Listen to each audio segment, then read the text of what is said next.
YouTube. This is Florida Fish 100. I'm sitting in front of my 175 gallon, in this case, African cichlid tank. This is the project tank that I did about a dozen or so videos showing you how I progressed this tank from basically when I found it to now, basically with 175 gallons of water in it.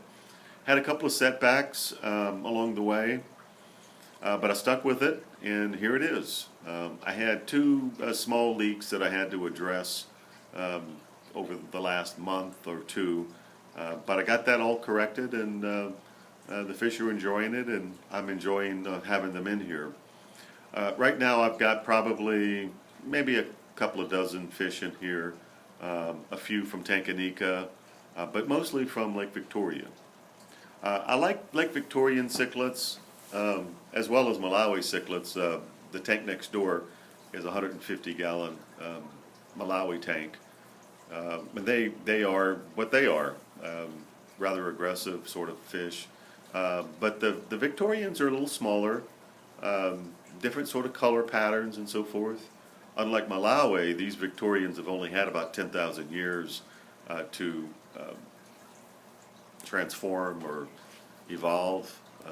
Malawi, probably probably 2 or 3 million years in Lake Malawi, as the lake rose and dropped in level, which added to its diversity. Lake Victoria is different in that 10,000 years ago it was a dry hole. So when the ice caps melted, it filled up with water. Today it's the second largest freshwater body on the planet, and has some diversity of life. However, due to the British dropping in the Nile perch in the early 60s to create a fishing industry, many of these cichlids are endangered or don't exist anymore. So the Victorian cichlids are kind of near and dear to my heart. So when I got the tank, I wanted to dedicate this one to Victorians. So anytime I can find a little Victorian, I don't care what it is, how big it is, or whatever, I'll pop him in the tank, and hopefully one day I'll have 100 or so Victorians in here. That's the goal. The tank itself, I've got some finishes on the tank. I've got a blue background on the tank that I got from Hobby Lobby.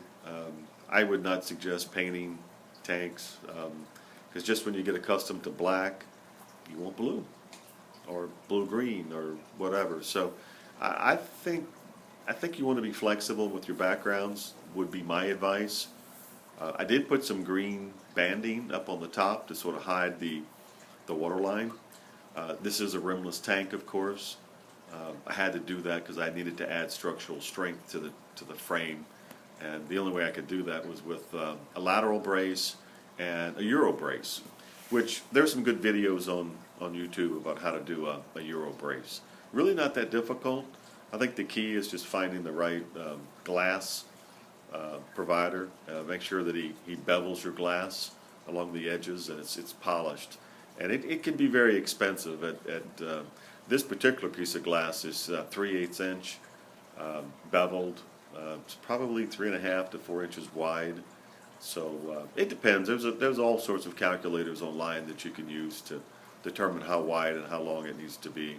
I didn't bother with all that. I basically put 3.5 inch Euro brace glass on here, and I did cross braces, so this thing's not going anywhere.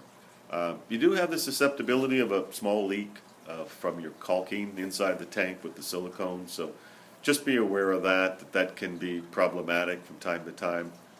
I've had to do it a couple of times on this tank, but I think I'm through the woods with it, and hopefully it's settled and it's not going to move anymore, which would cause a tear in the silicone. Anyway, this particular tank is 6 feet long, 18 inches wide, and probably about 31.5 inches deep or high. It was undoubtedly a kind of a show tank, a display tank. It had salt water in it at one time. Had a real hard time getting saltwater stains, hard water stains off the back of the glass, and you can still see them, but I did the best I could do with them. But it turned out to be a nice tank, nice front glass. So anyway, love the tank. It's got dual 200-watt heaters in it. To heat a tank like this, you need that at least. Got a UV sterilizer on it and some water movers, and I've got 400 gallons of filtration on the tank. I've got a submersible and a couple of canisters, which are operating very quietly. This tank is in my conference room. As you can see, I have a seascape sort of spin on this tank. Even though I've got freshwater fish in it, it's sort of a different sort of look.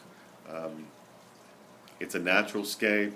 It obviously would not exist in the wild like this, so if you're looking for that sort of environment, check out my 150-gallon tank. It's got a huge stump in it, and of course, you normally don't see that in an African cichlid tank either. So in that sense, I guess I'm more of I'm not a traditionalist. It's a natural scape, but it's not what you would normally see in Lake Victoria. So for those of you that are pure naturalists, this is probably hard for you to watch. But anyway, I would advise you to put together what you like. And in my particular case, it's this. So some people do the Holy Rock. It's kind of expensive. It's very expensive, and it's very heavy. This is a lot lighter. It was available. I got it from Craigslist.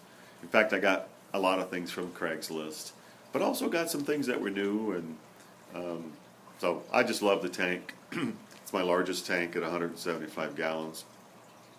I appreciate you checking it out, and on the next video I'll talk about the fish. Thank you very much. Like, subscribe, comment if you wish. Florida Fish 100, signing off.